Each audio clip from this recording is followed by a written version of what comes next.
وَلَيَعْلَمَنَّ الْكَاذِبِينَ। আল্লাহ পাক বলেন, আমি পরীক্ষা করেছি, আমি পরীক্ষা করেছি ইতিপূর্বে যত মানুষ এসেছে সবাইকে, ঈমানদার নবী আম্বিয়া আলাইহিস সালাম সবাইকে আমি পরীক্ষা করেছি। কেন করেছি?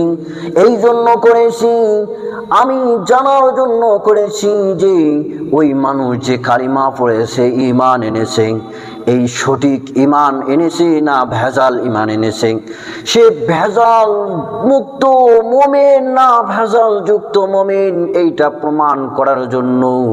কেন? যখন মুসিবতের মধ্যে আসবে, যে প্রকৃত মুমিন হবে, যে সঠিক মুমিন মুসলমান হবে, সে কখনো জাজা ফাজা করবে না, সে কখনো বলবে না আল্লাহ কি আমাকে শুধু দেখতে পারলো,